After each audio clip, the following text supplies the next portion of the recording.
하나님 말씀 마태복음 21장 23절로 32절 말씀입니다. 마태복음 21장 23절에서 32절입니다.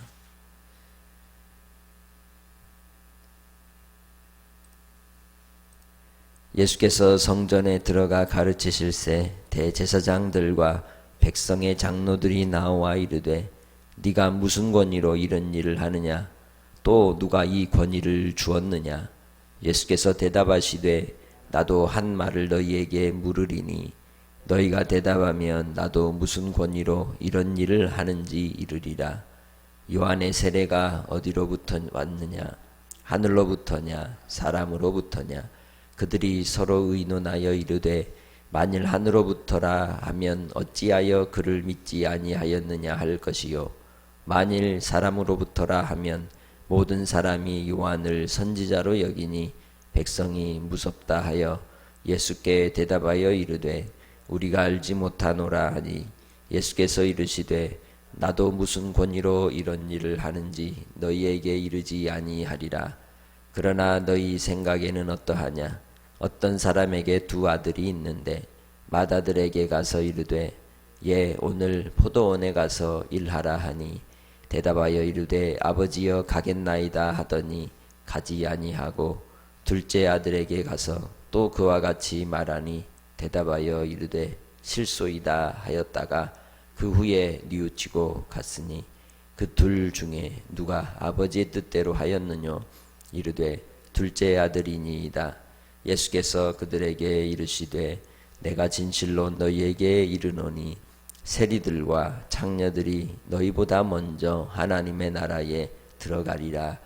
요한의 의도로 너희에게 왔거늘 너희는 그를 믿지 아니하였으되 세리와 창녀는 믿었으며 너희는 이것을 보고도 끝내 뉘우쳐 믿지 아니하였도다. 아멘.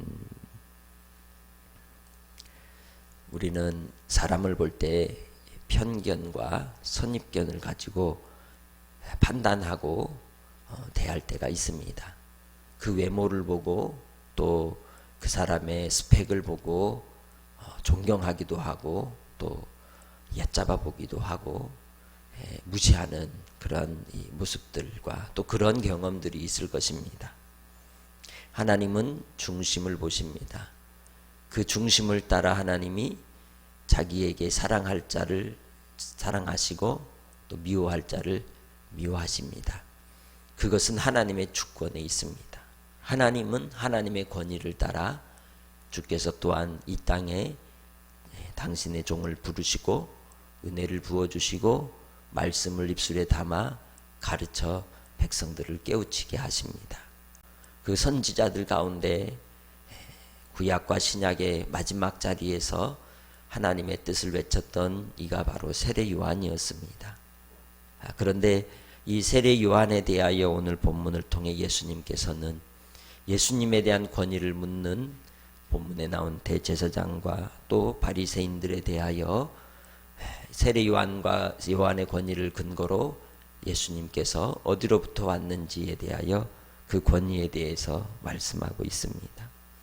이 질문을 던지는 대제사장들의 무리는 그러면 무슨 권위로 그 자리에 있을 수 있었던 걸까요? BC 2세기 이후에 유대교는 이제 대제사장의 계열이 사두개파가 장악을 하고 있었습니다. 그 이전까지는 이 레위 지파 중에서도 사독의 후손들이 세습해 왔었죠. 그게 다윗과 솔로몬 이후였습니다. 그러나 BC 2세기의 일부 대제사장들이 헬라 왕과 결탁을 하고 성전을 부정케 하는 일에 동조하면서 이제 뇌물을 바치고 그 자리를 꿰차게 된 것입니다. 특히나 BC 171년에 레위 지파가 아닌 베냐민 지파에 속했던 메넬리우스가 돈으로 대제사장의 자리를 사게 되었습니다. 예수님께서 이 사역을 하던 그 당시에 대제사장들은 로마 당국과 함께 성전에서 부를 축적하고 권력을 누리는 무리였습니다. 그들의 권위가 그러면 하나님께로 주어진 것일까요? 그렇지 않죠. 돈으로 산 이제 뇌물을 주고 산 사람이 만든 전통에 불과했던 겁니다. 그래서 예수님께서 바리새인들이 지키던 장로의 전통에 대해서 비판하시고 정죄하셨던 것입니다. 왜? 하나님께로부터 온 것이 아니라 사람에게서 나온 전통이었기 때문이죠. 우리도 교회 생활을 하고 우리 일상의 삶을 살아갈 때에 우리의 지켜야 될 규칙과 법도와 또한 규율이 하나님의 뜻에 합당한지 그러하지 않은지를 잘 분별해야 할 줄로 믿습니다. 예수님께서 그래서 이 바리새인들과 또 사두개인들과 대제사장들을 통하여 그들이 섬기는 그 종교 행위는 헛된 것이라고 비판을 하셨던 겁니다. 대제사장들과 장로들 역시 사람이 부여한 권위와 헛되이 하나님 그 권위로 헛되이 하나님을 경배하는 자들이었습니다. 오히려 이 성전을 거룩하게 하나님께서 구별하여 하나님을 경외하고 섬기도록 주께서 허락하셨지만 이들은 그들의 입속을 챙기기 위해서 제물로 장사를 하였고 불의를 행하였고 하나님 앞에 악을 행하는 자들이었던 것입니다. 결국 성전 안에서 스스로 권위를 쟁취하고 하나님을 대적하여 높아진 우상과도 같은 위치에 자리하고 있었던 이들이 바로 이 기득권을 가진 대제사장의 무리들이었던 겁니다. 그래서 예수님이 성전 청결 사건을 일으키는 일들이 있었던 것이죠. 우리가 이 세상에서 신앙생활을 할 때에도 그렇습니다. 목사의 권위, 장로의 권위, 우리가 직분자로서의 은사와 능력과 사명을 감당할 때에 우리가 사람으로 말미암아 세워졌는가, 하나님께로 말미암아 세워졌는가, 우리 자신이 먼저 우리에게 주어져 있는 권리를 내려놓고 하나님 아버지 앞에 돌아가야 합니다. 예수님은 하나님의 아들이셨지만 그리고 참 신이셨지만 이 땅에 사람의 몸으로 오셨을 때에는 하나님 앞에 철저히 복종하고 순종하고 항상 하나님께로 뜻을 묻고 기도하며 나아가신 것을 볼 수 있습니다. 거기에서 권위가 나오는 것입니다. 먼저 본을 보이심으로 나오는 것이죠. 예수님께서도 그러하셨을진데 우리도 믿음 안에서 성도로 부름을 받은 자로서 우리가 하나님께 어떻게 해야 되겠습니까? 성도로서의 그 은혜와 은총과 사랑을 입은 자로서 하나님 아버지 앞에 충성하여 순종하는 믿음의 권속들이 되시기를 주의 이름으로 축복합니다. 하나님이 주신 은사와 그 능력을 따라 부리는 자가 아니라 섬기는 자로 살아갈 때에 우리는 하나님의 크신 위로와 소망으로 이겨나갈 수 있는 줄 믿습니다. 그래서 예수님의 권위에 대해서 이제 묻는 것입니다. 요한의 세례가 이제 물을 때에 예수님이 뭐라고 말씀하십니까? 요한의 세례가 어디에서 왔느냐? 하늘에서냐? 사람에게서냐? 그렇게 물을 때 제사장의 무리들은 예수님이 하시는 말씀 속에서 멈칫했죠. 왜 그래요? 누구를 무서워하는 거예요? 군중을 무서워하는 겁니다. 사람을 무서워하는 겁니다. 오늘날 우리 시대 속에서도 정의를 외치는 이들이 누구를 무서워하나요? 사람을 무서워합니다. 예수님이 가신 길은 의를 향한 길이었습니다. 그래서 예수님께서 고난을 당하신다고 말씀하실 때 베드로가 주여 그리 마옵소서, 내가 죽을지언정 주님께는 그런 일이 없을 것이라고 할 때 예수님이 야 그래 네가 진짜 내 제자다 그랬습니까? 아닙니다. 하나님의 의에 대해서 교만한 입술에 대해서는 사탄아 물러가라 하시면서 하나님의 뜻이 무엇인지를 보였던 겁니다. 우리 믿는 사람은 사람들의 환호와 박수와 그들의 요구를 따라 흔들리는 것이 아니라 아버지의 뜻을 따라 움직이는 것입니다. 하나님께서 주신 그 사명을 우리가 감당할 때에 우리는 진리의 말씀, 생명의 말씀을 따라 하나님이 주신 그 부르심의 명령 앞에서 순종하는 것이지 사람에 의해서 좌지우지하여서는 안 된다는 것입니다. 하나님을 두려워하지 않고 사람을 두려워하는 인생들의 마지막 결론은 심판이 있는 줄 믿습니다. 그래서 예수님께서 이 일에 대해서 그들이 말하지 못할 때에 예수님께서도 그 일에 대해서 27절에 그래? 나도 무슨 권위로 이런 일을 하는지 너희에게 말하지 않겠다라고 말씀하는 것을 볼 수 있습니다. 오히려 그 마음속 중심에서 그들이 사람을, 군중을 두려워하는, 기득권을 뺏길까 봐 염려하는 모습을 볼 수 있다는 것입니다. 진정 지도자라면, 그리고 하나님 앞에 부름받은 자라면 사람들에 의해서 휘둘리고 나아가는 것이 아니라 하나님의 의를 위해, 아버지의 뜻을 위해 굴복하고 순종하고 주님께 충성하는 자가 되어야 할 줄 믿습니다. 오늘 예수님께서 그러면서 이제 이들에게 뭐라고 말씀하십니까? 대제사장들과 장로들에게 묻는 질문을 28절에서부터 나옵니다. 이것을 생각해봐라. 두 아들이 있었다.